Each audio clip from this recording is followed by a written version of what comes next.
royaume en fait? Pourquoi Dieu a dit de prier? Pourquoi Dieu nous invite-t-il à prier en fait? Pourquoi Jésus lui-même qui est Dieu sur terre a eu besoin de prier? Parce que c'est l'activité du royaume qui est un peu mal comprise, alors que c'est la plus importante. Oui, c'est la plus importante des choses à faire sur cette terre quand nous sommes chrétiens. Je vais essayer de développer quelques points. Mais avant cela, pour conclure sur la prière, dans Genèse, nous avons vu, sinon nous avons lu, comment Dieu a créé l'homme. Dieu a créé l'homme à travers la terre, la poussière. Et nous avons lu dans Genèse chapitre 1, le verset 26, que Dieu a donné la domination à l'homme. Il dit, faisons l'homme à notre image, selon notre ressemblance, afin qu'il domine, qu'il domine. C'est de là que est partie toute ma réflexion, qu'il domine. Il crée l'homme et il le met dans un jardin. Hein, dans Genèse chapitre 2, on va voir la manifestation de l'homme. Parce que l'homme était d'abord dans la pensée de Dieu. Quand je parle de homme, il faut voir homme avec grand H. Homme, c'est-à-dire femme et homme. Voilà, Adam et Ève, pour mieux m'expliquer. Donc, il met la femme, il met l'homme dans le jardin. Et ensuite, il manifeste la femme. Et je disais que le besoin de l'homme s'est fait ressentir. Et c'est Dieu lui-même qui a vu ce besoin-là. Et qui a voulu manifester la femme. La solution de l'homme était là, mais l'homme ne savait pas qu'en lui, il y avait la femme. Et quand il voyait les animaux, la lionne et le lion, hein, il ne trouvait pas son semblable. Et Dieu a détecté ce besoin en lui, manifeste la femme. Dans Genèse chapitre 2. Donc tous deux sont heureux, bénis de Dieu, sont dans un jardin très beau avec tous les fruits, les meilleurs du monde. Ils vivent une vie de prospérité, une vie de paix, une vie épanouie, une vie tranquille. Imagine-toi cette vie, hein, rêve un peu où tu n'as aucun souci, tu n'as aucun problème, où tout est bien chez toi et que chez toi, il n'y a aucun problème. C'est cette vie-là qu'ils vivaient. Donc je me suis posé la question, mais s'ils vivaient cette vie, alors quelle était leur prière vis-à-vis de Dieu? Comment priaient-ils alors? Parce que la majeure partie de nos prières sont des prières de requête. Mais vu que ces gens-là étaient en parfaite harmonie avec la nature, étaient en relation parfaite avec Dieu, comment ils priaient Dieu alors? Parce que la voix de Dieu se faisait entendre. Chaque soir dans le jardin, ils communiaient avec Dieu. Donc, qu'est-ce qu'ils disaient à Dieu?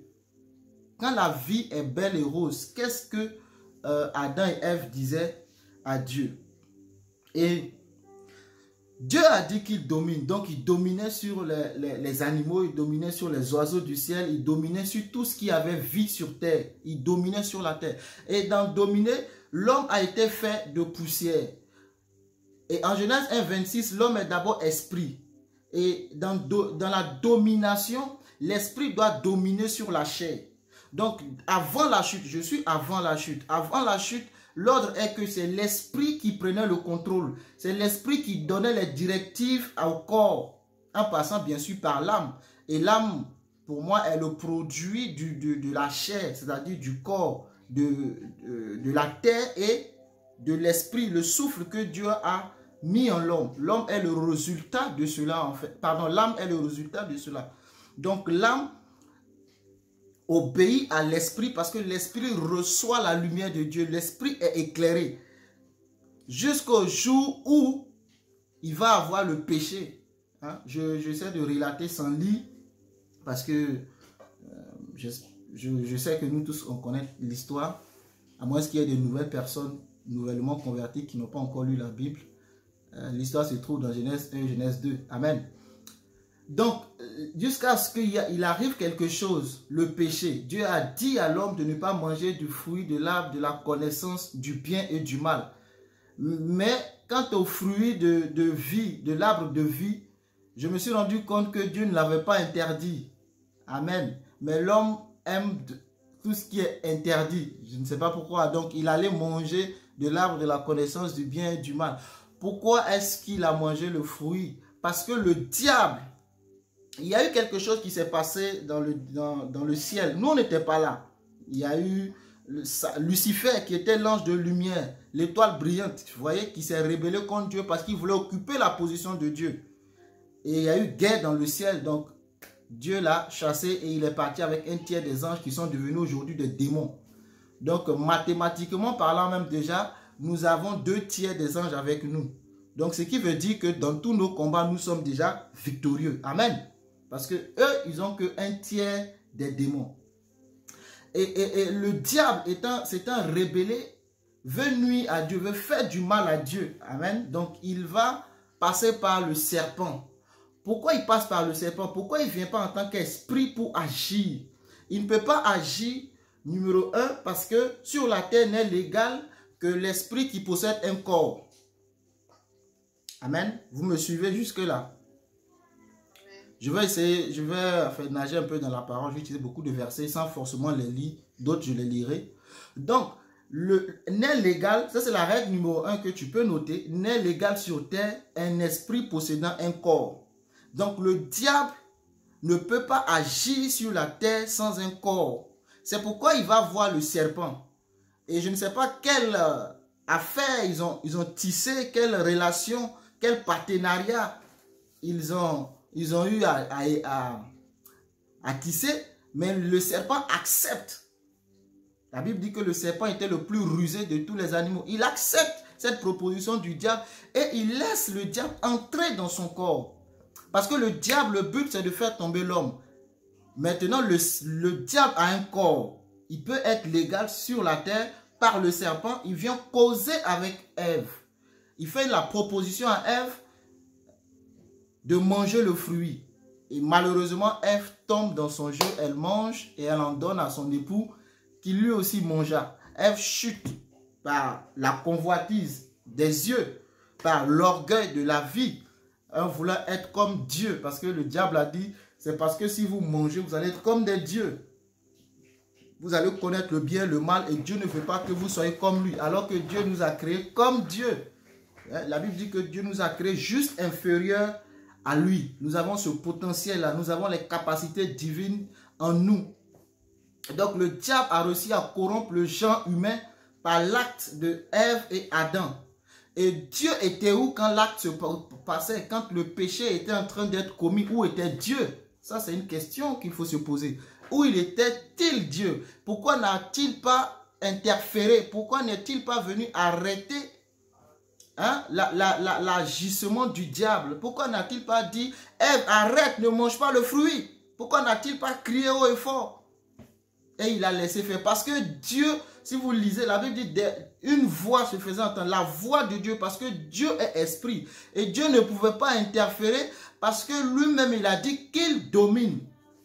Qu'il domine. La domination reposait en ce moment-là sur l'homme. Et n'est légal cet homme-là doté d'un esprit qui a un corps. Donc Dieu ne pouvait pas interférer dans les affaires de ce qui se passait. Parce qu'il ne voulait pas violer lui-même sa loi. Lui, il est esprit. Amen. Et qu'est-ce que l'homme? L'homme, c'est un tas de poussière, de terre en qui Dieu a mis un souffle. Dieu créa l'homme. Il était inerte, il n'avait pas de vie. La vie a commencé à se manifester lorsque Dieu a soufflé en lui.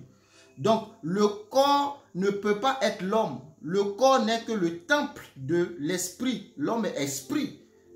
Le corps est juste le temple, en fait, dans lequel l'esprit habite. Donc, Dieu étant esprit ne pouvait pas interférer dans ces affaires-là. Et je vais vous lire dans Genèse chapitre 3. Dieu va prononcer la sentence pour chacun d'eux. Et pour l'homme, et pour la femme, et pour le serpent. Parce que quand Dieu vient, il dit, où es-tu, Adam? Il ne s'adresse pas à Ève, parce que je parle ici de, ici il faut voir l'homme grand H, c'est ça que je parle. Il dit, où es-tu, Adam? Adam, c'est un nom. Sinon, l'homme, c'est le Ish. Pour les Hébreux, Isha, c'est la femme, mais Adam, c'est juste le nom. Quand on parle de Adam, c'est le grand H. Donc, l'homme dit à Dieu, je me suis caché parce que voilà, je suis nu. Et Dieu lui dit qu'il t'a appris que tu es nu. Et il va commencer à libérer des paroles de malédiction. Ce n'est pas des paroles de bénédiction que Dieu va libérer. Bien vrai qu'ils étaient bénis au départ, qu'ils dominent, qu'ils assujettissent, multipliez-vous, remplissez la terre, dominez ainsi de suite. Le péché qui est la désobéissance va amener la malédiction dans la vie de l'homme. C'est pourquoi il faut aussi longtemps que tu le peux fuir le péché, parce que le péché ne va attirer que des malheurs, des problèmes dans ta vie. Amen. Il faut que tu fuis le péché, que tu sois très loin du péché, que tu ne sois même pas, que tu ne sentes même pas l'odeur du péché. Il faut aller très loin parce que sur le champ, c'est agréable, c'est bon, comme l'a dit Ève, mais les conséquences sont dramatiques. Les conséquences, souvent, c'est pour toute une vie. Amen. Donc, il faut faire très attention. Donc, Dieu va prononcer des sentences. Hein, dans Genèse chapitre 3, le verset 15, que je vais te lire. Et particulièrement, je vais un peu m'attarder sur la sentence de la femme, du serpent et de la femme. Genèse chapitre 3, le verset 15. Il dit au serpent, l'Éternel Dieu dit au 14, dit au serpent, puisque tu as fait cela, tu seras maudit en tout le bétail et en tous les animaux des champs. Tu marcheras sur ton ventre et tu mangeras de la poussière tous les jours de ta vie. Donc on peut comprendre ici que le serpent à la base ne marchait pas, ne rampait pas sur son ventre, mais il marchait. Peut-être il marchait comme le lion, il avait 4 pattes, ou le mouton. Mais Dieu a libéré la parole et automatiquement cette parole a eu son effet. Nous connaissons tous c'est quoi un serpent. Le serpent, il rampe sur son ventre. C'est parce qu'il y a une malédiction qui a été libérée sur sa vie. Dieu ne l'a pas créé ainsi, dès le commencement. Et il dit à la femme, je mettrai inimitié en toi et la femme, en ta postérité et sa postérité. Il continue en s'adressant au serpent. Je mettrai inimitié entre toi et la femme. Et la femme par laquelle tu es passé pour que le péché entre dans le monde. Et Dieu dit, je mettrai inimitié en toi et la femme, en ta postérité et sa postérité. Celle-ci t'écrasera la tête et tu lui blesseras le talon. Celle-ci t'écrasera la tête et tu lui blesseras le talon. Dieu est en train de dire, écoute-moi diable, écoute-moi serpent, écoute-moi je ne sais quoi, mais le nom, le sorcier, écoute-moi très bien. Vu que tu as fait cela et que tu savais très bien que je ne pouvais pas interférer, tu as été malin, oui, parce que le serpent était le plus rusé de tous les animaux et tu as possédé son corps. Tu as mis KO ce que j'ai créé parce que c'était l'échec. Ayant le courage, je le dis. Ceux que Dieu a créés ont échoué. C'est un échec pour Dieu. Parce que l'homme n'a pas pu lui faire confiance. L'homme a fait confiance au serpent et non à Dieu. L'homme a fait, quand je parle du serpent, je parle du dragon, je parle du Satan, Lucifer. L'homme a fait confiance au diable au lieu de le faire à Dieu, de mettre sa confiance en Dieu. Et Dieu dit, puisque tu as fait cela, tu as passé par une femme pour que cela arrive. Et l'homme que j'ai maintenant a chuté. Laisse-moi te dire que ce n'est pas fini. Tu as ouvert le match, Satan. Tu as annoncé la couleur de ce match. Mais je te mettrai KO. Comment? Tu es passé par la femme pour que ça arrive. J'utiliserai une femme et je viendrai moi-même pour que le match retour soit très dangereux pour toi. Je te mettrai KO à mon tour. Voyez-vous, c'est ce que Dieu est en train de dire à l'homme. Si je paraphrase. Puisque tu as fait cela, regarde, je t'annonce la couleur de ce match. Tu mordras le talon de la femme, hein, de sa postérité. Mais lui, il t'écrasera la tête. Et j'avais posé la question de savoir, entre celui qui écrase la tête et celui qui est mordu par le talon, des deux, qui est vainqueur de la guerre? Mais tu vas me répondre que c'est celui qui a écrasé la tête. Parce que lorsque la tête est écrasée, le serpent est mort. Lorsque la tête est écrasée, la personne est morte. Il n'y a plus de vie possible. Amen. Donc, depuis la Genèse, Dieu était en train d'annoncer au diable la fin de son histoire. C'est vrai que tu vas leur blesser le talon. C'est vrai que tu vas leur apporter des ennuis. Mais sache qu'ils t'écraseront la tête. Ils te couperont la tête. Et c'est pourquoi David a coupé la tête de Goliath. David a écrasé Goliath en lui coupant la tête. Et le serpent dans ta vie, sa tête doit être coupée. écraser. Parce que le serpent, si tu t'attaques à sa queue, tu n'as rien fait. Il faut s'attaquer à la tête. Et Dieu prend soin de dire que la postérité de la femme va écraser la tête du serpent. Parce que le serpent est désormais maudit et collaborateur du diable. Alléluia. Donc voici ce qui s'est passé dans le jardin. Et dès lors, Dieu est en train de se chercher un plan. Dieu veut descendre. Dieu cherche quelqu'un. Il s'est dit, mais Adam est tombé. Il faut que je trouve une solution pour réparer le tort de Adam. Pour que je ramène l'homme dans sa position initiale. Et Dieu tourne, Dieu cherche, il ne trouve pas. Dieu regarde sur toute la terre, il n'en trouve pas. Dieu fouille, il cherche, il ne trouve pas. Parce que l'homme qui naît à partir de ce moment-là est pécheur. L'âme de l'homme est corrompue. Hein? L'homme qui était initialement esprit qui dominait sur l'âme et le corps, il y a eu maintenant inversion. Vous voyez, aujourd'hui, les hommes vivent de manière anormale. Hein? Pourquoi? Parce que c'est le corps qui prend les décisions, qui les communique à l'âme et l'âme répond parce que l'esprit est éteint. Voyez-vous, l'esprit est éteint. Pour illustrer mes propos, c'est comme ta demeure, ta maison. Pour que tu aies tes ampoules allumées, le plus important, c'est de ne pas fixer les ampoules sur les douilles, ni d'avoir les interrupteurs, mais c'est de s'assurer d'abord qu'il y ait une communication entre le secteur public et ta maison. Qu'il y ait des câbles électriques qui sont reliés. Et lorsque tu placeras l'interrupteur et l'ampoule que tu appuies, c'est pour cela que tu peux voir la lumière qui éclaire ta pièce. Mais si quelqu'un par derrière coupe ces câbles qui alimentent ta maison, tu vas beau appuyer sur l'interrupteur, tu n'auras pas de lumière. Donc, pour dire que l'esprit qui était connecté à Dieu a été déconnecté par le péché. Donc, il n'y a plus d'alimentation possible. L'homme est rentré dans l'obscurité, dans les ténèbres. Donc, dès lors, tout ce que l'homme fait, la volonté de l'esprit n'y est pour rien.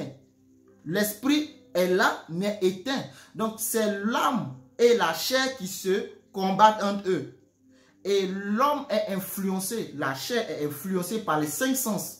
C'est pourquoi tout ce que tu vois, tu entends, influence ton âme. La preuve en est que si on t'annonce une bonne nouvelle que tu viens de signer un CDI, hein, t'appelles pour dire qu'on te retient dans le boulot, c'est toi qui signeras le contrat. Tu es tout heureux ou tu viens de décrocher un marché. Tu as entendu la bonne nouvelle. Cette bonne nouvelle est rentrée dans ton âme et ton âme se réjouit. Vous voyez? Maintenant, quand tu annonces une mauvaise nouvelle, c'est pareil. Ou même quand tu vois quelque chose de tes deux yeux, cela affecte ton âme. Tu vas faire attention à ce que tu vois, à ce que tu regardes, parce que ça affecte ton âme. Et le psalmiste, ayant compris ce principe, dit chaque fois quand tu lis, il dit que mon âme bénit l'Éternel et n'oublie aucun de ses bienfaits. Et mieux des fois, il dit, mon âme, pourquoi t'as battu au-dedans de moi? Vous voyez? Il ne parle pas du corps, parce que le corps n'est que serviteur. Le corps ne réagit qu'en fonction des instructions qui viennent de l'intérieur. Tu es d'abord esprit. Mais comme l'esprit a été déconnecté de sa source, l'esprit ne peut plus agir. C'est 3 entités, mais il y en a une qui est muselée, l'esprit. Donc tu vois que ta vie est régie par des émotions, des sentiments, tout ce qui te entre, tu réagis automatiquement. Et normalement, nous devrions être influencés par l'esprit. L'esprit connecté à Dieu, il y a eu coupure. Donc Dieu cherche qui il va envoyer. Et Dieu sait aussi que la règle pour être légal sur la terre, il faut un homme. Mais Dieu sait aussi que tous les hommes, dès lors, sont corrompus. Il n'y a aucun qui fasse sa volonté. Il n'y a aucun par qui, parce qu'il faut un sang pur, un sang sans tache. Nous sommes tous tachetés et marketés. Amen. Nous ne pouvons pas nous-mêmes nous sauver, à plus forte raison sauver nos semblables. Donc Dieu cherche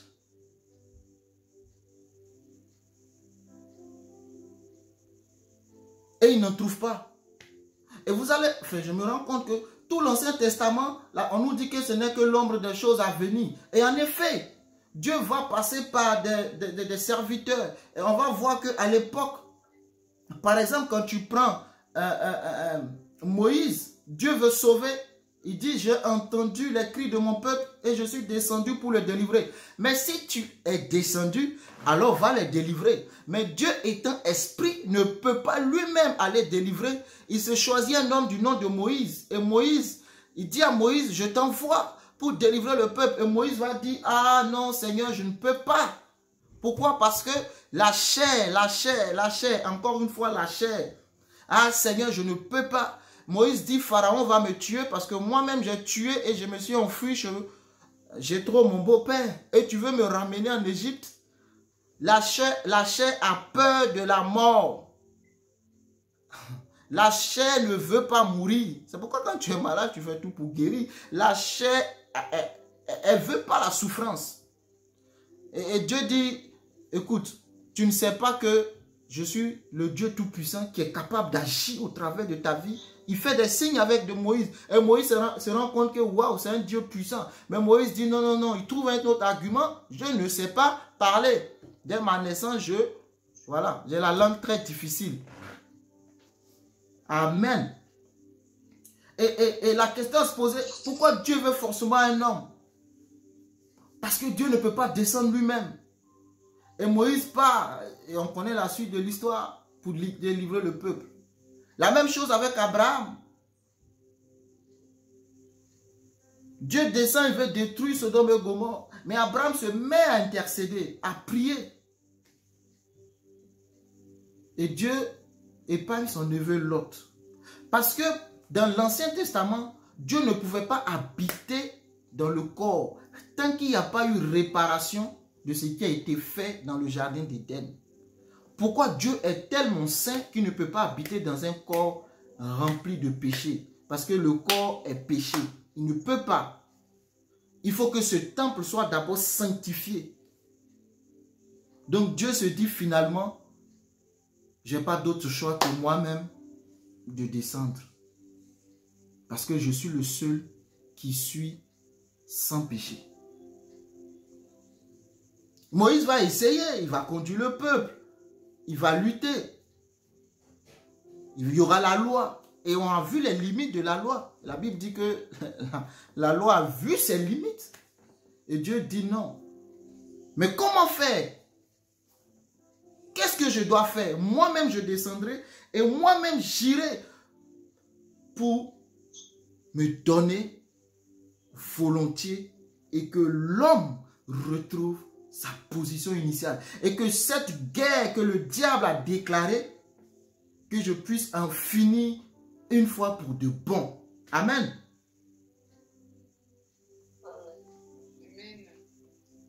C'est pourquoi Dieu descend. C'est pourquoi Dieu descend sur la terre lui-même. Et il va donner des indices en prophétisant par Ésaïe.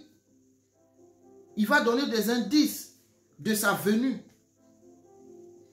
Et le premier Adam qui a chuté, la Bible nous dit que c'était une âme vivante. Alors que le dernier Adam qui est Christ n'est pas une âme vivante seulement. Christ n'est pas fait de chair et de sang. Christ c'est Dieu, c'est l'esprit vivifiant.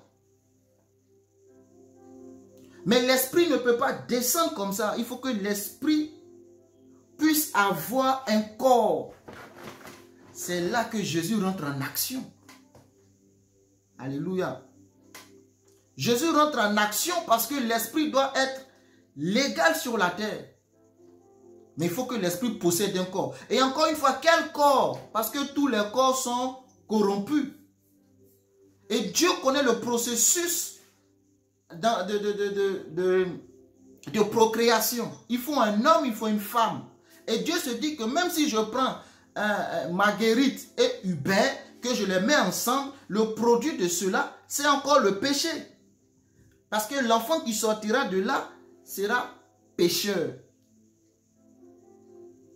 Donc il se choisit une vierge et nous connaissons l'histoire. La Bible dit que le Saint-Esprit vient couvrir la Vierge Marie et elle devient enceinte et elle enfante parce que le péché est transmis par l'homme. Ceux qui ont fait un peu de science savent sur la procréation, savent comment ça se passe. C'est l'homme. Et dès lors, Marie tombe enceinte et elle enfante Jésus. Elle n'enfante pas Christ. Non. Marie n'enfante pas Christ. Marie enfante Jésus. Et Jésus donne la légalité à Christ. Et vous allez voir que Jésus, l'enfant, et Isaïe le dit, un enfant nous est né, mais un fils vous est donné. C'est un don. Et le fils n'est pas né. Le fils est donné de la part de Dieu. C'est un don qu'il nous fait. Mais pour que ce fils, Christ, soit légal, il faut Jésus, le corps. Jésus qui est le sauveur. Donc depuis Ésaïe, Ésaïe a prophétisé cela en Ésaïe 7 et Ésaïe 9. Ésaïe a dit ces choses-là. Ésaïe a prophétisé toutes ces choses. Et la Vierge tombe enceinte. Et Christ descend en Jésus. Pourquoi? Jésus lui-même eut besoin de se baptiser. Pas parce qu'il a péché. Son corps est saint. Mais parce qu'il est le Fils de l'homme. Son humanité. Et chaque fois quand vous lisez les Écritures, il dit le Fils de l'homme ne peut rien faire. Le Fils de l'homme ne peut. Pourquoi? Il y a des fois, il n'utilise pas le Fils de Dieu. Parce qu'il sait que là, s'il mentionne le Fils de Dieu, il ne peut pas. Pourquoi? Pour agir, il faut d'abord posséder le corps. Donc, le Fils de l'homme devient légal sur la terre par Jésus. Et donc, le Fils de Dieu plutôt devient légal sur la terre par Jésus, qui est le Fils de l'homme. Donc, nous disons aisément qu'il est 100% Dieu, 100% homme. Et lui-même, la Bible dit quelque part, je ne sais pas si j'ai noté la référence, que il va grandir jusqu'à lui-même discerner ce qui est bien de ce qui est mal. En ce moment-là, c'était Jésus. Jésus qui veut dire sauveur. Et quand Ésaïe a prophétisé, il dit, quand l'enfant naîtra, on l'appellera Emmanuel. Et on dit que Emmanuel signifie Dieu est avec nous. Emmanuel, c'est Dieu dans le corps d'un humain. C'est ça Emmanuel. Et on appellera ça l'incarnation. N'est-ce pas? On appelle ça Dieu qui est tout puissant, qui rentre dans le corps d'un humain pour pouvoir accomplir parfaitement cette guerre qui a été déclarée dans Genèse chapitre 2 quand il y a eu la chute. Donc, l'homme est d'abord esprit. Dans la préscience de Dieu, dans la conception de Dieu, l'homme est esprit. L'homme est esprit et il faut, pour qu'il soit légal, il lui faut un corps sur terre. Tout ça pour parler que de la prière. Parce que je me suis rendu compte qu'il faut qu'on comprenne un peu plus ces choses-là. Ça va nous aider. Et je prie Dieu que ça nous aide. Amen. Dieu, l'homme est esprit. Dans un corps. Et il y a plusieurs versets qui en parlent. Je ne vais pas tous les citer. Mais nous voyons plusieurs versets qui parlent de cela. L'homme est esprit. Et Satan, pour faire ses affaires sur la terre, a besoin d'un corps. Ça, il faut que tu le notes. Et l'autorité légale a été donnée à l'homme qu'il domine. C'est-à-dire que toi et moi, tant que nous ne donnons pas l'autorité à un esprit, il ne peut pas interférer dans nos affaires. Maintenant, nous pouvons donner l'autorité de manière consciente comme de manière inconsciente. Je le souligne. Tu peux donner ton consentement pour que l'esprit t'habite. Comme tu peux dire non. Et l'esprit aussi peut habiter en toi par l'ignorance de ta personne. Donc, il faut comprendre que tout esprit qui habite dans un corps a ce qu'on appelle un droit légal. Tout esprit qui habite dans ton corps, il faut que tu lui poses la question, quel est le droit légal qui te permet d'habiter en moi? S'il n'arrive pas à te produire ce document qui est le contrat ou le bail pour que tu habites dans la maison, alors fous-le dehors. Amen. Mais il faut que tu en sois conscient d'abord. Il faut que tu en sois conscient. Que tu es d'abord esprit. J'insiste là-dessus. Tu es d'abord esprit. Je vais essayer de lire quelques versets sur l'esprit, enfin qui parlent de l'esprit. Tu es esprit. Jésus à la croix, lorsque c'était chaud, hein? Oh Seigneur, c'était chaud. Jésus à la croix, il ne s'est pas débattu. Et d'ailleurs, la Bible dit qu'on lui a donné du vin mêlé du fiel et il a refusé parce qu'il voulait être conscient des souffrances qu'il endurait. Il voulait totalement vivre la chose. Et nous lisons que Jésus rendit l'esprit et il mourut. Jésus dit, Père, je te remets, je remets mon esprit. Et il mourut. Donc, la mort, en fait, c'est l'absence de l'esprit dans le corps. Donc, automatiquement, quand l'esprit est absent dans ton corps, pas qu'il est éteint. J'insiste. Pas qu'il est éteint, mais qui est absent dans le corps. Quand il est éteint, on appelle ça la mort spirituelle. Tu es vivant, mais tu es mort. Mais quand il est absent, on appelle ça la mort physique. C'est-à-dire qu'il a quitté le corps, il est retourné vers le Père. Donc Jésus remet son esprit. Et la Bible ne nous dit pas que Christ est mort, mais que Jésus est mort. Jésus cherche à expirer sur la croix. Il est mort. Et le Christ va maintenant descendre dans le séjour de la mort pour régler le compte du diable. La Bible dit qu'il allait prêcher la bonne nouvelle dans les profondeurs de l'abîme. Alors que le corps était dans la tombe. Et quand il finit sa mission, il revient. C'est là qu'il ressuscite. Parce que l'esprit revient. Et donc, merci Seigneur. La mort qui est l'absence de l'esprit. Donc pour une résurrection, par exemple, tu as le don de ressusciter les morts. C'est la capacité à dire à l'esprit de revenir dans le corps. C'est pourquoi le chrétien peut ressusciter. Parce qu'il est esprit. Et l'esprit va parler à l'esprit de la personne qui est partie. Reviens dans le corps. Amen. Mais pour arriver à cette dimension de don de Dieu, il faut que ton esprit soit constamment allumé. Parce que si ton esprit est mort, ta chair ne peut pas dire à l'esprit qui est parti, reviens dans le corps. Donc ta prière est infructueuse. Ta prière n'a pas de résultat. Parce que si tu dis à l'esprit, reviens dans le corps, il ne peut pas venir parce que l'esprit même qui est en toi est ténébreux. Ce sont les esprits qui parlent entre eux. Le corps ne parle pas à un esprit.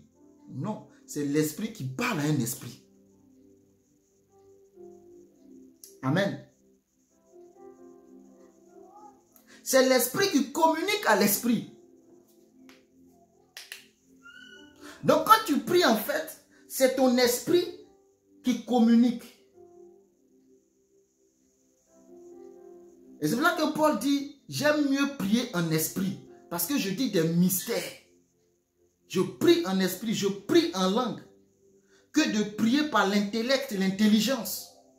Parce que pour lui, c'est trop faible de prier par l'intellect et l'intelligence.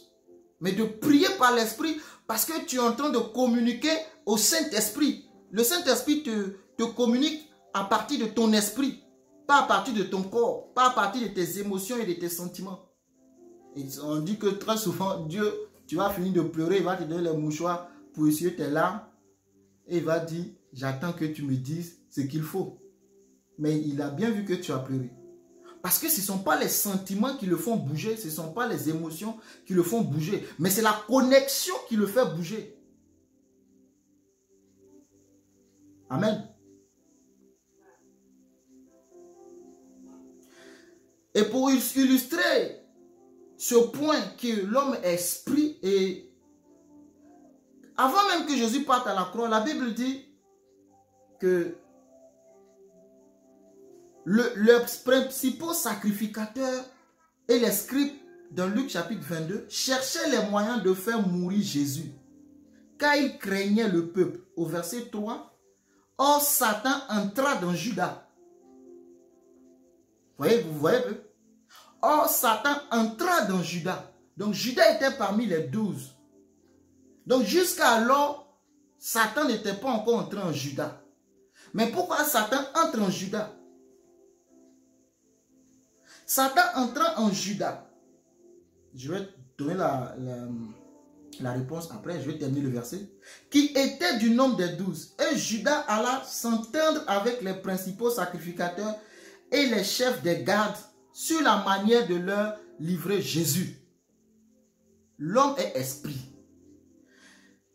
Et c'est l'homme qui donne l'autorité légale à un esprit d'habiter son corps. Consciemment ou inconsciemment. Donc, des 12 personnes qui étaient avec Jésus, pourquoi c'est dans Judas Satan est entré? Parce que Satan sait que pour accomplir son action, faire ses affaires sur la terre, il a besoin d'être légal dans un corps. Et il va faire son business avec Judas. Pourquoi? Parce que Judas lui-même avait un problème avec l'argent. C'est pourquoi tu dois veiller à fermer toutes les portes qui donnent accès au diable dans ta vie. Écoutez, Matthieu n'avait pas de problème d'argent. Judas tenait la bourse et Judas était celui qui volait dans la caisse. Donc Satan a regardé les 12, il dit, tiens, il y a un monsieur dans le groupe qui s'appelle Judas. C'est une chaîne. Il ne faut pas que tu sois l'objet de scandale dans la chaîne. C'est un groupe, c'est un noyau. Dans un noyau, pour l'atteindre, il faut juste un élément du noyau qui ne soit pas d'accord. Et vous comprenez, dans nos pays africains, les coups d'État perpétuels qui n'en finissent point, parce qu'il y a toujours un qui a son intérêt égoïste et personnel, qui accepte toujours la proposition de l'Occident et qui est capable de faire le coup d'État à son propre frère. C'est ça le diable en fait. Il n'utilise pas quelqu'un qui est loin, mais quelqu'un qui est dans le système et qui connaît le système. Et Judas connaît le plan de travail de Jésus, il connaît tout. Il est dans le ministère de Jésus. Mais il est une occasion de chute pour Jésus. Pourquoi? Parce qu'il y a en lui des semences qu'il a nourries par le vol. Et Satan se dit, ce monsieur-là, il aime tellement l'argent que si je passe par lui, je pourrais faire mes affaires. Il a regardé Jean. Yo, Jean, c'est un gars qui aime Jésus, il ne va jamais accepter. Il n'aime même pas l'argent, Jean. Il a regardé Pierre. Pierre, c'est quelqu'un bon. Il est un peu changeant, mais il a quelques révélations un peu solides. Ça risque de ne pas marcher. Mais quand il a regardé Judas, il dit, ah, ce gars-là, c'est lui qui tient la quête. Et je méditais avec ma femme et elle dit, il a vendu Jésus parce qu'il n'y avait plus l'argent dans la caisse. Donc il faut qu'il trouve de l'argent. C'est qu'il a vendu Jésus. Amen. Dans la caisse de l'église de Jésus, il n'y a plus l'argent. C'est pas... Pourquoi? Parce que il avait prédisposition pour vendre Jésus. Donc, Satan qui est esprit est rentré dans le corps de Judas. Donc, Satan devient légal. Et il va voir les principaux sacrificateurs pour qu'ils mettent en marche le plan ensemble. Judas était un voleur dès le départ. Je te le dis dans Jean chapitre 12. La Bible dit, un de ses disciples, Judas Iscariote, fils de Simon, celui qui devait le livrer, dit, pourquoi n'a-t-on pas vendu ce parfum 300 deniers pour les donner aux pauvres? C'est quand cette femme est venue casser le parfum sur Jésus, il n'était pas d'accord. Oh, madame, pourquoi vous faites cela? Mais il y a des pauvres, on peut le vendre. Mais regardez ce que la Bible dit. Il disait cela non pas qu'il se mit en peine des pauvres, mais parce qu'il était voleur et que tenant la bourse, il prenait ce qu'on y mettait. Dans Jean chapitre 12, Judas était voleur, donc tout ce qu'on mettait dans la caisse, le gars il prenait sa part. Donc il s'est dit, si on vend le parfum pour 300 €, hein, je ramène dans notre contexte, ou pour 3000 €, je ne sais pas, cet argent-là va tomber dans la caisse. Et moi maintenant je pourrais me servir. Ce n'est pas parce qu'il avait des soucis pour le pauvre. C'est pourquoi Dieu regarde toujours à nos motivations, nos intentions. Ah, mais pasteur, on aurait pu faire ci, ça, ça, ça. Et ça semble beau. Parce que quand tu le lis, ça semble juste ce qu'il dit. Jésus a dit, vous avez les pauvres tout le temps avec vous, mais moi non. Et que cette femme-là, elle est en train de mettre le parfum pour ma sépulture.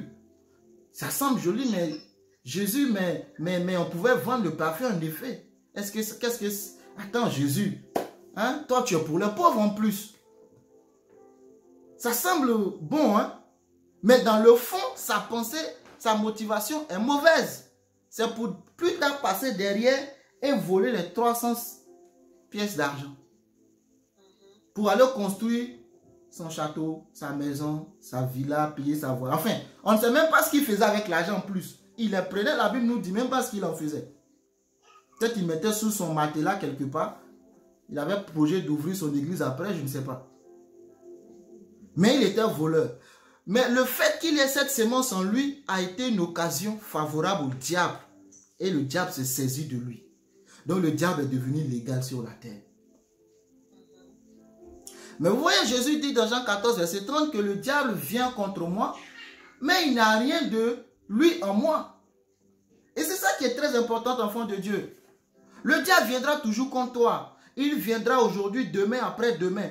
Il s'est retiré cherchant une occasion favorable dans la tentation de Jésus dans Matthieu chapitre 4. Il se retira cherchant une occasion favorable. Mais lorsque Jésus a résisté aux tentatives du diable, la Bible me dit que les anges sont venus adorer Jésus. Donc, le diable ne cessera de venir dans ta maison pour te tenter. Mais il ne faut pas qu'il trouve des occasions de chute dans ta vie. Tu ne peux pas dire à Satan, il faut partir, ne viens plus jamais. Il va partir, il va tourner, il va revenir. La Bible nous parle d'une histoire dans la Bible où un homme est sorti. C'est Jésus qui raconte d'ailleurs. Un homme a été délivré d'un esprit impur. La Bible dit quoi? Que l'esprit impur est parti. Hein? Et après il est revenu, il a regardé que la maison était vide. Il faut faire attention au terme qu'il utilise. La maison était vide, la maison était balayée, la maison était ornée. Mais le danger de cet homme, c'est que la maison était vide. Et nous savons que la nature a horreur du vide. Si tu laisses une terre sans rien faire, c'est la mauvaise herbe qui poussera. Donc, le diable, l'esprit impur est allé, il a dit à 7 autres, les gars, on est illégaux sur la terre, on nous a donné au QTT, que j'avais défini obligation de quitter le territoire terrestre. J'ai trouvé une nouvelle maison, bien nettoyée, c'est vide. C'est la mort qui y règne. Les belles bâtisses, c'est la mort. Allons, allons, allons. Et il a pris 7. Ils ne sont plus 1, il n'est plus 1, mais ils sont 8. Parce que la Bible dit qu'il a pris 7 autres avec lui. Et la condition de ces derniers devient pire. Ils deviennent maintenant légion. Ils vont se multiplier. Pourquoi? Quand il a été libéré, la délivrance s'est opérée. Mais le pasteur m'a prié, j'ai été libéré, mais je ne comprends pas. Écoute, quand tu es libéré, il faut que tu commences à remplir. Remplir, c'est là que la prière intervient. Tu remplis, tu remplis, tu remplis, tu remplis. Et quand l'esprit impur arrive, il dit, on ne peut peux pas rentrer, il y a le feu. Je vois que cette maison maintenant a un nouveau habitant qui s'appelle le Saint-Esprit. Il faut qu'on... La Bible dit, il est obligé de s'en aller. Parce que les démons sur la terre cherchent des corps habités. Le fou de Guédara, on a dit, ils ont dit les esprits, Jésus a dit, quel est ton nom? Il dit, nous sommes une légion, on ne peut pas donner de nom, on est tellement nombreux, mais il dit, permets-nous d'aller dans les pourceaux. Ils ne peuvent pas être, l'esprit ne peut pas être là, se balader comme ça dans la nature, ça n'existe pas. Il est obligé de posséder un corps. En l'occurrence, ce qu'ils aiment, c'est le corps des humains. Parce que dans les humains, ils peuvent mieux travailler, ils peuvent mieux fonctionner. Amen. Donc il dit, le diable vient, il vient contre moi. Mais quand il va arriver, il n'y aura rien. Il ne faut pas qu'il trouve le vol en toi. Parce que s'il trouve le vol en toi, il va te dire, écoute, s'il trouve que tu es quelqu'un qui aime beaucoup l'argent, il va te dire, écoute, tu sais qu'on peut mettre en place un plan pour que tu sois riche. Et tu vas céder à la tentation. C'est pourquoi tu dois veiller à fermer toutes les portes. Amen. Toutes les portes qui donnent accès. Et on ferme les portes par la prière.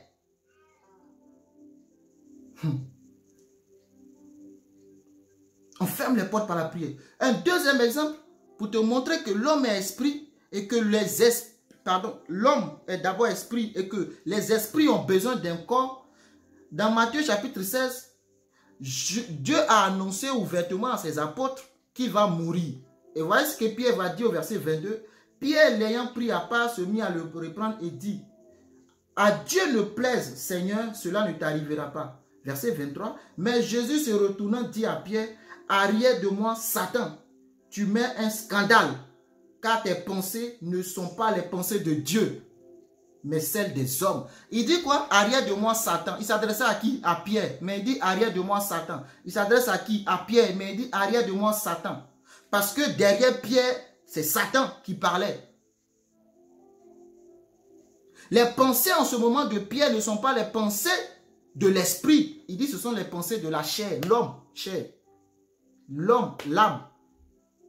Pourquoi? Parce que Pierre s'est laissé remplir par les émotions, les sentiments, hein, et que Dieu n'est pas un Dieu d'émotions et de sentiments. Dieu est un Dieu d'esprit. Il est esprit en fait. Et la volonté de Dieu souvent, c'est pas... Tu sais, quand tu es trop émotif, toi, tant que la chose, c'est-à-dire souvent, la parole t'a pas touché. On est beaucoup sensationnel. Ah oui, je suis bien. La chanson m'a fait du bien. C'est dans ton âme. Mais la volonté de Dieu, souvent, elle ne va pas te plaire. Mais il faudra la faire. Ton âme même ne sera pas contente. Mais il faudra la faire.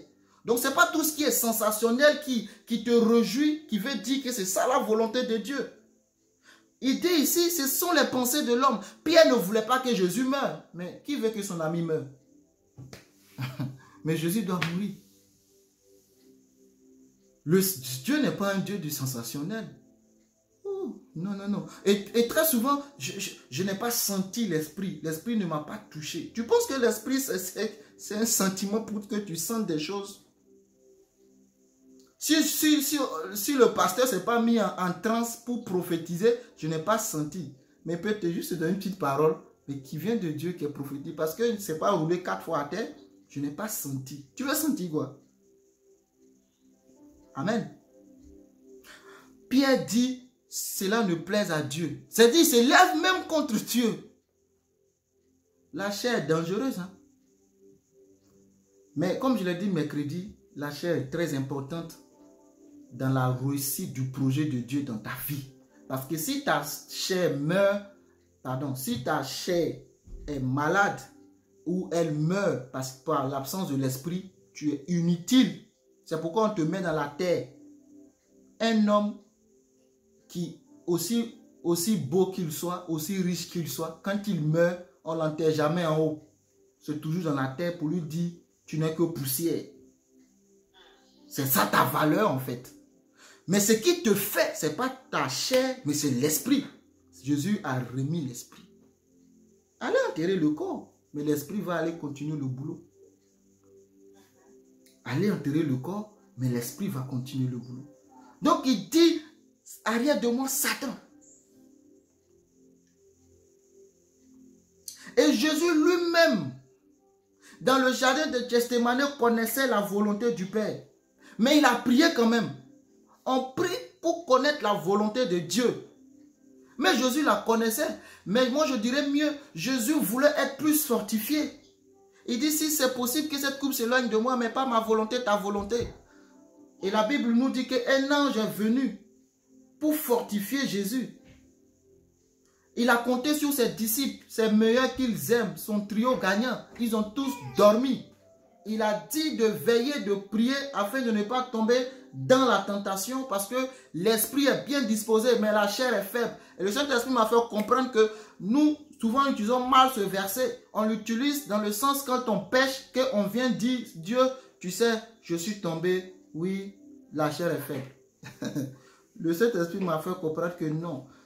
Quand vous méditez la Bible, méditez-la avec le Saint-Esprit. La Bible dit que c'est un enseignant. Il va vous révéler les choses. Amen. C'est le meilleur des enseignants. La chair est faible, on l'utilise quand on a commis le péché. Seigneur, tu sais que la chair est faible. La chair est faible. Non. La chair est faible parce que la chair est serviteur. Oui. La chair est serviteur parce que la chair ne fait que ce qu'on lui dit de faire. C'est tout. La chair n'a pas de décision à prendre en fait.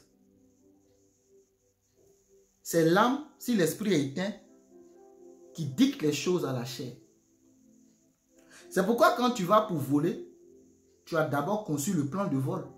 La chair ne fait qu'aller faire ce que tu as dit. Tu sors la main, tu mets dans le portefeuille de la femme, dans le métro, dans son sac, tu sors le portefeuille. Non, c'est pas la chair n'a que exécuté. La convoitise, quand elle est consommée, enfante le péché. Et le péché produit la mort. Donc, le péché, c'est d'abord dans l'esprit, tu as conçu la chose. Et tu es allé voler. Donc, la chair est faible, veut dire que aussi longtemps que tu vas compter sur la chair, tu ne pourras rien faire de juste quant à Dieu. Donc, ce n'est pas une excuse quand tu pêches pour dire la chair est faible. Non, ce n'est pas ce que ça veut dire. Aussi longtemps que tu comptes sur la chair, tu ne pourras rien faire quant à la volonté de Dieu. Et tu dois compter sur l'esprit. Mais l'esprit est éteint dans le jardin par le péché. Amen. Donc, l'homme est esprit. Vraiment, je mets l'accent dessus. Là, on comprendra mieux pourquoi nous prions. Et pourquoi nos prières toutes doivent être exaucées. Jésus nous a dit que ce qu'il a fait, nous devons faire de plus grand. Jésus a fait peut-être 3000 prières. Toutes les 3000 prières de Jésus ont été exaucées.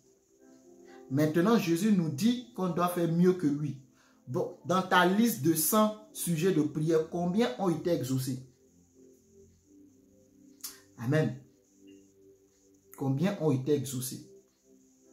Ne me dis pas que j'attends que la volonté de Dieu se fasse. La volonté de Dieu, c'est que tes sujets de prière, en accord avec sa parole, soient exaucés. Ne me dis pas non, si Dieu le veut. Dieu le veut. Oui, Dieu le veut. Dieu veut-il que tu sois malade? Non. Donc Dieu veut ta guérison. Amen. Dieu ne veut pas que tu sois malade. Donc le contraire, c'est que Dieu veut ta guérison. Donc dans ta prière, tu dois guérir.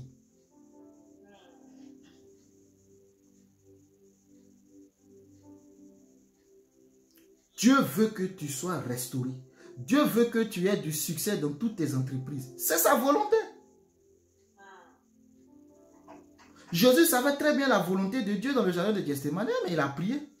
Très souvent, quand on insiste sur les prières, c'est parce qu'on veut que la chose s'éloigne de nous. Et c'était le sujet qu'il a fait. Si c'est possible que cette coupe s'éloigne de moi, mais il termine très bien sa prière. Non pas ma volonté, mais ta volonté. Notre Père qui est dans les cieux, que ton nom soit sanctifié, que ton règne vienne, que ta volonté soit faite sur la terre comme elle est faite au ciel. Donc la terre doit répliquer ce que le ciel fait. Dans ma vie, ça doit être conforme avec ce que le ciel fait. C'est sa volonté. Donc l'autorité légale de dominer sur la terre a été donnée à l'homme. Je viens, j'arrive, je vais descendre pour résoudre ce problème. Satan, tu m'as eu. Oui, en poussant l'homme dans le péché, c'est Dieu qui l'a eu. Tu m'as eu.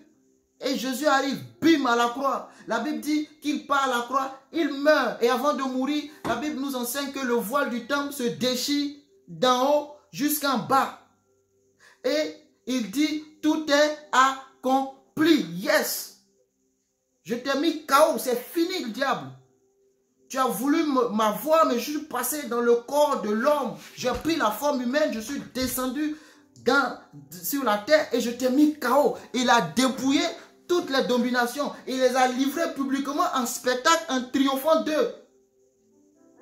Il a renversé les autorités. Il dit, tu m'as eu dans le jardin, mais regarde ce que je te fais. Je t'écrase la tête, c'est KO. Je te mets KO, Satan. C'est fini, ton règne prend fin là. Le diable n'a plus de pouvoir sur toi. Alléluia. Je t'ai mis KO.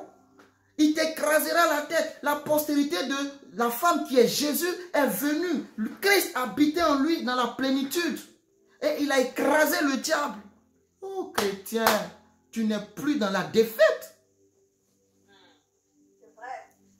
Le match retour a été fatal pour le diable. Bim, il a écrasé le diable.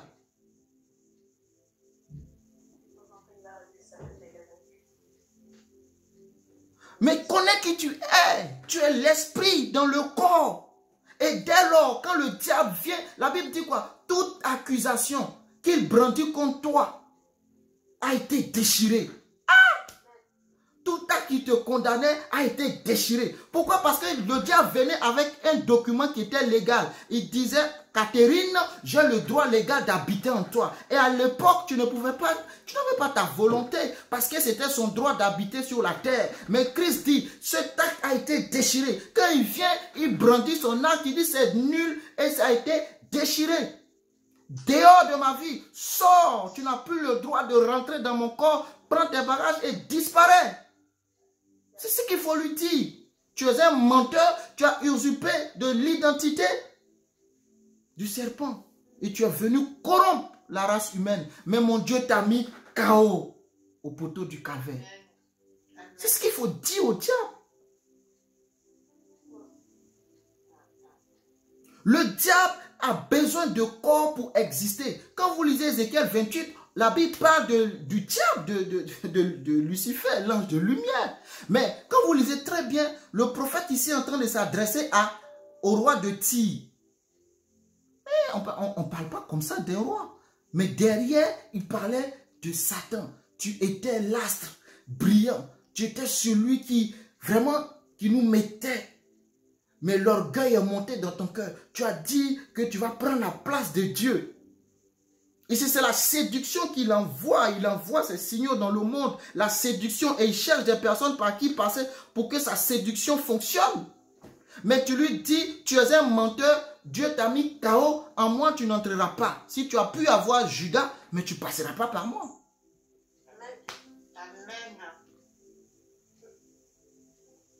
C'est pourquoi d'autres vont donner leurs âmes au diable afin de briller.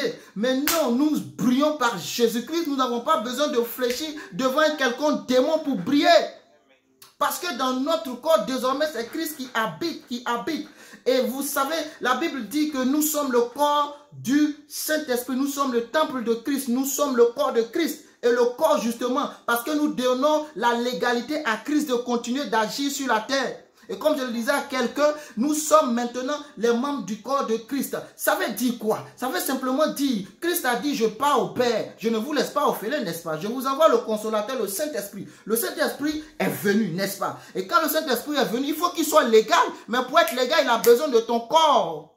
C'est pourquoi nous formons le corps de Christ. Nous ne formons pas le corps de Jésus. Nous formons le corps de Christ. Parce que Dieu habite désormais en nous. Et il dit, je serai avec vous jusqu'à la fin du monde. Maintenant, dis-moi, comment Dieu qui habite en toi, le diable encore peut habiter en toi? Dis-le-moi. Comment tu fais ça? Soit c'est Dieu qui habite en toi, soit c'est Satan qui habite en toi. Ou soit ta maison est balayée, vidée, balayée et ornée. Mais fais attention si c'est le cas parce qu'il reviendra avec cet autre démon. Donc, l'esprit qui était éteint, je reviens, dans Genèse, va être maintenant rallumé. Et on parle de l'homme spirituel. Parce que l'homme spirituel, c'est l'homme dont toutes ses actions, ses décisions sont influencées par le ciel, c'est-à-dire par le Saint-Esprit. Il ne laisse pas les émotions prendre le pas sur lui. Et si tu es beaucoup émotif, tu seras ballonné de tous côtés. Ah oui, mais, ah oui, mais, ah oui, mais. Tu jugeras toujours par tes sentiments. Ah oui, mais, ah oui, mais. Non, non. Quand Dieu a dit, aide-moi Saint-Esprit, je pense que c'est à Josué, non? Je ne sais plus, il avait dit à les serviteurs d'aller tuer, ou ça Saül, de tuer tous les enfants. Toutes les femmes, les enfants, les bœufs, les animaux. Oui, c'est Saül, où il a désobéi. Hein? Vous pensez que c'est facile d'aller tuer des nouveaux-nés, de les découper, de tuer les femmes qui n'ont rien fait dans l'histoire parce que Dieu en a décidé? Quand je dis n'ont rien fait de l'histoire de manière indirecte, je suis en train de dire. Mais si tu es émotif et sentiment, tu vas déposer ton épée. Mais il faut faire la volonté. David et Saül a fait ce qu'il voulait. Il a tué, il a même pris le roi captif. Saül faisait ce qu'il veut. Saül, c'est la chair. Saül, c'est quelqu'un qui était animé que par la chair. L'esprit a été en lui. Il n'écoute pas l'esprit. Il écoute sa volonté. Or, Jésus a dit, pas ma volonté, mais ta volonté. Amen. Donc, le chrétien doit comprendre cela. C'est pourquoi il doit prier. Et lorsque tu cesses de prier, tu cesses de dire au ciel d'interférer dans tes affaires. Quand Moïse a ouvert la main, lisez très bien, c'est Dieu qui lui a dit de ce qu'il doit faire. Il a fait, la main s'est ouverte. Mais la Bible nous dit que les Égyptiens, l'armée de Pharaon, poursuivaient encore. Ils ne sont pas restés au bord du sable, ils sont rentrés dans l'eau. Ils sont rentrés sur la route qui est sèche plutôt. Parce que les eaux se sont divisées, n'est-ce pas? Mais le peuple d'Israël était de l'autre côté, il voyait encore l'armée de Dieu venir. Il voyait Exode 14. Il voyait encore l'armée de Pharaon venir. Il me dit, mais Seigneur, fais quelque chose. Dieu a encore dit à Moïse, il faut que tu lèves le bâton pour fermer les eaux. Parce que si tu ne fermes pas les eaux, ça ne sert à rien de les avoir ouverts. Une chose c'est d'ouvrir les eaux, mais une autre c'est de les fermer. Parce que quand tu ouvres le chemin, que tu commences à fuir, ton ennemi te poursuit. Mais derrière, tu dois mettre fin en fermant les eaux. Mais il a fallu Moïse. Si Moïse ne faisait rien, rien n'allait se faire et l'armée allait les retrouver.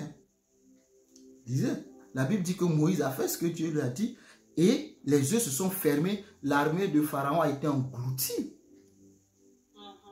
La prière, c'est l'homme qui donne autorité au ciel d'agir. Tout ce que vous lirez sur la terre sera lié dans les cieux. Tout ce que vous délirez sur la terre sera délié dans les cieux. C'est ça qu'il faut comprendre. Donc quand tu cesses de prier, tu es en train de dire au ciel, arrête d'agir. Ton esprit doit être constamment allumé, allumé, allumé, allumé. Ta lampe doit toujours avoir de l'huile. Elle ne doit jamais manquer d'huile. Jamais, jamais, jamais. Tu dois tout le temps prier. C'est souvent même quand tu dors, tu te retrouves en train de prier. Parce que tu es un homme spirituel, tu pries. Même dans ton sommeil, tu pries. Quand les démons viennent, ils te voient toujours prier. Même endormi, tu continues de prier. Parce que tu es un homme spirituel, tu es tout le temps alimenté. Et les esprits ne peuvent rien contre toi. Ils viendront, mais ne peuvent rien contre toi. C'est ce que tu es. Parce que tu es d'abord esprit. Ton esprit est désormais connecté. Dieu qui ne pouvait pas interférer dans les affaires de l'homme, maintenant peut interférer par Jésus-Christ qui a donné sa vie à la croix. Et désormais, maintenant, Dieu vient, il habite en toi, il connecte ton esprit à son esprit et désormais vous formez un. Tout ce que Dieu veut, automatiquement, ton esprit l'accepte. Ton esprit n'est plus rebelle. Un fils nous est donné. Un fils nous est donné. Un fils nous est donné. Un fils nous est donné. Un fils nous est donné. Un fils nous est donné. Et Jésus a rétabli l'ordre. Jésus a rétabli l'ordre. Il a détruit la mort. Oh, il a détruit la mort. Il a détruit l'enfer. Quand je parle d'enfer, je parle de toutes les misères que l'homme subissait. Il les a tous détruits. Et aujourd'hui, il veut continuer de régner au travers de ta vie. D'où l'importance de la prière. D'où l'importance de la prière. Si tu comprends que, en fait, tu es tellement important dans le plan, oui, tu es trop important. Tu es tellement important. Parce que c'est toi qui donnes l'autorité légale à l'esprit d'agir. C'est toi. C'est le corps. Le corps est trop important. Et je disais qu'il ne faut pas négliger ton corps. Ne le maltraite pas. Il ne faut pas mourir avant d'avoir achevé ce que Dieu veut pour toi. L'apôtre Paul dit que je veux bien partir. Je suis pressé de quitter cette tente. Tellement il a compris. Mais bon, je vais rester avec vous à cause de l'œuvre. Il faut que j'achève ma course. Alléluia. Il faut prendre soin de ton corps. C'est très important. Si tu ne prends pas soin de ton corps, tu vas expirer avant ton temps. L'esprit va partir. Mais tu n'auras pas accompli ce que le Père t'a dit d'accomplir. Et Dieu ne violera jamais sa loi. Dieu ne peut rien faire sur la terre sans la coopération de l'homme. Dieu ne fera pas sur la terre sans la coopération de l'homme. Il ne fera pas. Et pour conclure, comme je l'ai dit l'autre fois, l'homme de Dieu, John Wesley, a dit, il semblerait que sans Dieu, l'homme ne peut pas. Et sans l'homme, Dieu ne fera pas. Cette citation, quand tu y creuses, elle n'est pas quand même à côté de la plaque. Parce que c'est l'homme sur la terre qui rend toutes choses légales. Dans Ésaïe 6, il dit, j'entends la voix du Seigneur disant, qui enverrai-je et qui marchera pour nous? Cette voix crie toujours aujourd'hui. Ésaïe à l'époque a dit, me voici, envoie-moi.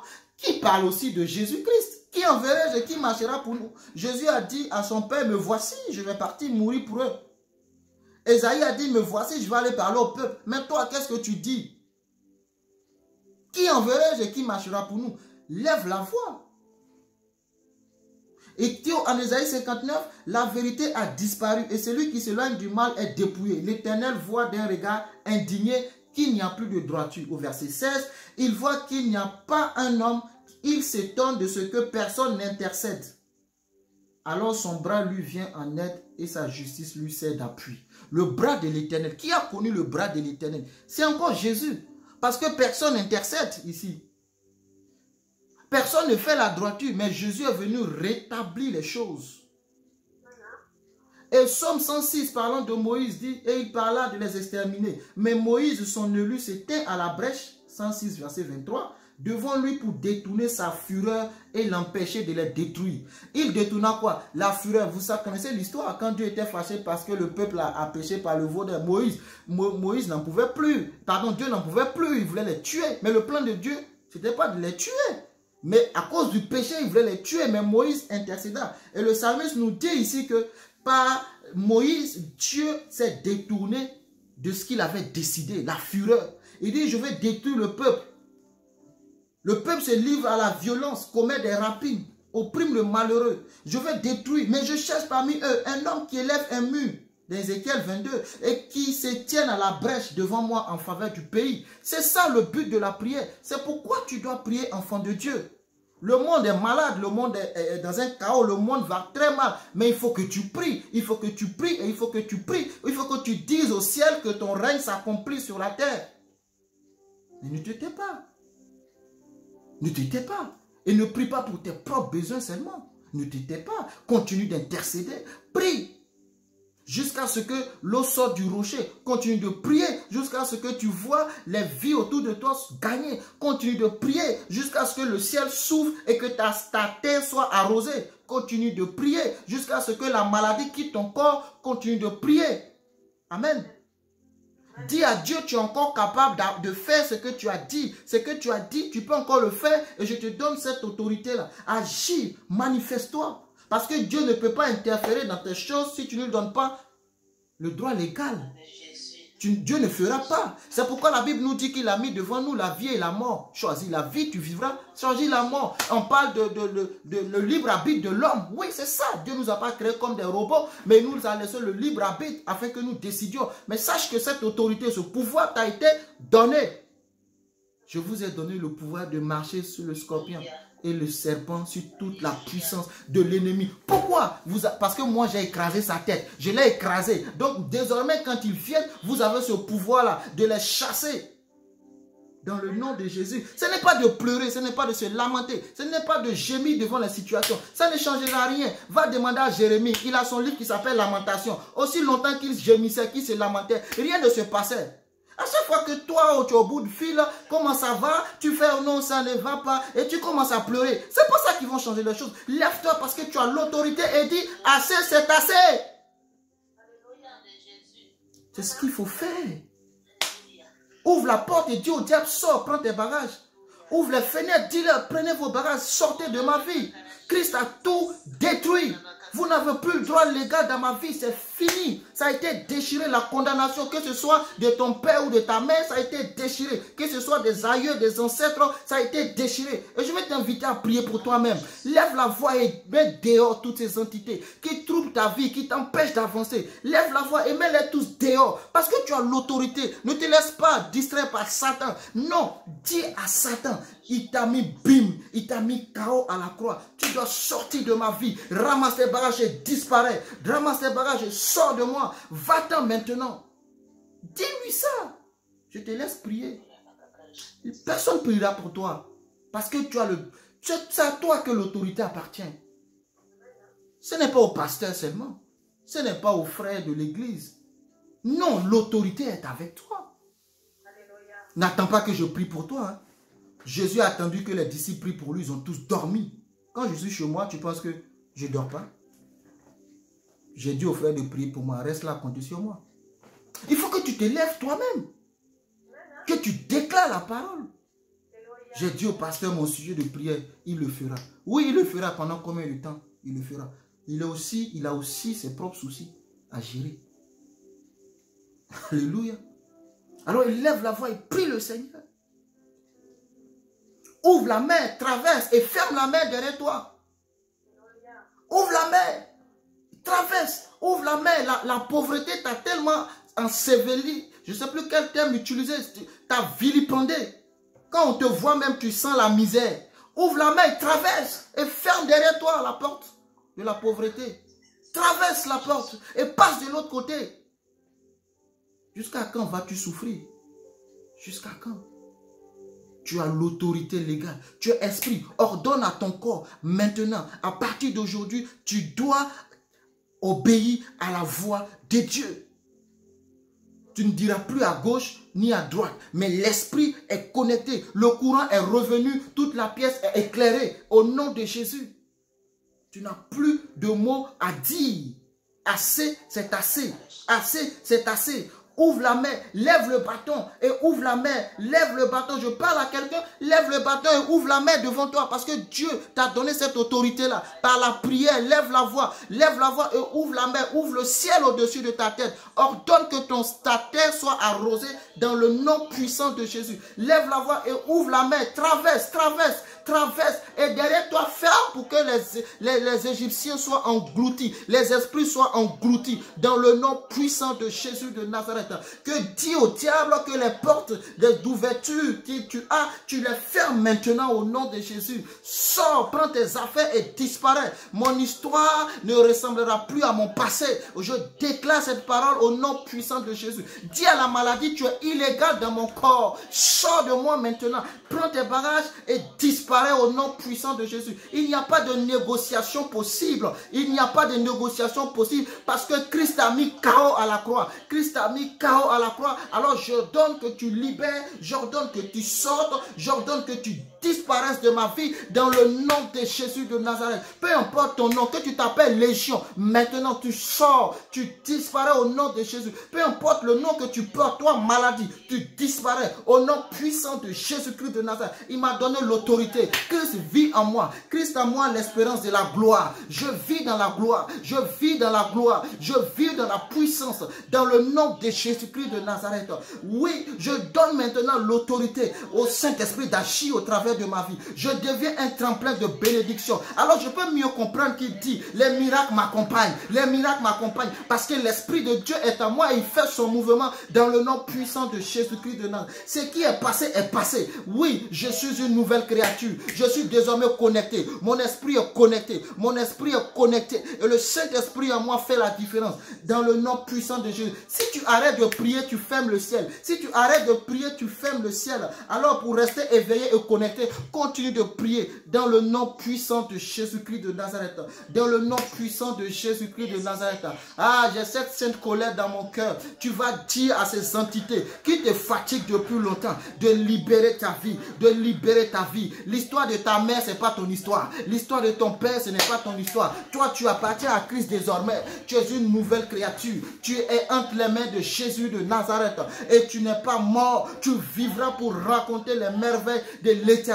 Les projets qu'il a pour toi sont des projets de paix, pas des projets de malheur. Le diable, c'est un menteur parce qu'il t'a usurpé de ton identité pour te faire croire à des choses qui ne sont pas vraies. Aujourd'hui, Dieu te restaure, Dieu te rétablit, Dieu te repositionne, il te remet sur ton chemin dans le nom puissant de Jésus-Christ de Nazareth. Oui, maintenant, que Dieu puisse agir dans ta vie. Donne-lui la place. Laisse le Saint-Esprit agir. Laisse le Saint-Esprit agir au travers de ta fille. Qu'il puisse se manifester dans le nom de Jésus-Christ de Nazareth. Que Dieu agisse. Continue d'intercéder. Même quand nous allons nous arrêter, continue de prier. Tant que tu n'as pas vu la chose, ne te tais point, mais continue d'intercéder. Continue de commander. Continue d'ordonner à ce que les choses se repositionnent. Parce que dans ton jardin, Dieu t'a repositionné. Il t'a repositionné, il t'a repositionné, il t'a repositionné, il t'a remis là où tu devais être.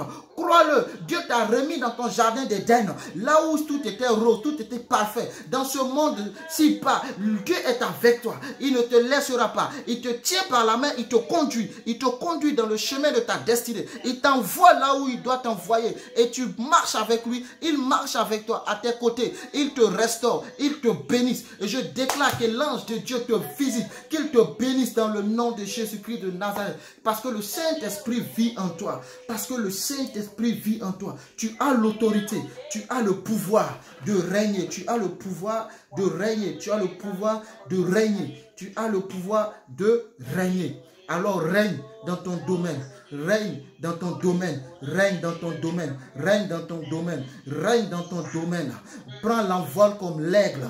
Plane sur les décisions, plane sur les situations dans le nom de Jésus. Prends ton envol comme l'aigle et dans le couloir de ta destinée, je déclare que tu règnes au nom de Jésus. Je mets fin maintenant au nom de Jésus aux œuvres sataniques dans ta vie, aux visitations nocturnes. Je mets fin à cela au nom de Jésus. L'influence démoniaque, je mets fin à cela au nom de Jésus. Tes pensées qui sont corrompues, oui, par des pensées de suicide, je mets fin maintenant au nom de Jésus. Parce que le Saint-Esprit éclaire, illumine maintenant ton esprit et tu es connecté à la source, ta source, parce que tu es de Dieu. Alors je prie que Dieu maintenant restaure toutes ces pensées suicidaires qui t'ont envahi depuis longtemps et tu vas mettre fin à tes jours. Laisse-moi te dire que Dieu te restaure au nom de Jésus. Le diable est un menteur, ne lui donne pas raison, ne le laisse pas passer par toi pour détruire ta destinée. Non, il va utiliser ton corps pour pouvoir te détruire, mais ne laisse pas entrer dans ta vie. Ferme la porte,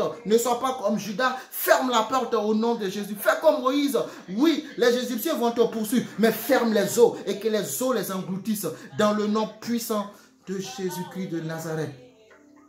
Seigneur, je te bénis, je te rends gloire dans le nom puissant de Jésus. Ô mort, où est ta victoire? Où est ton aiguillon? Christ a vaincu. Dieu veut continuer d'œuvrer au travers de ta vie. Je rends grâce à Dieu.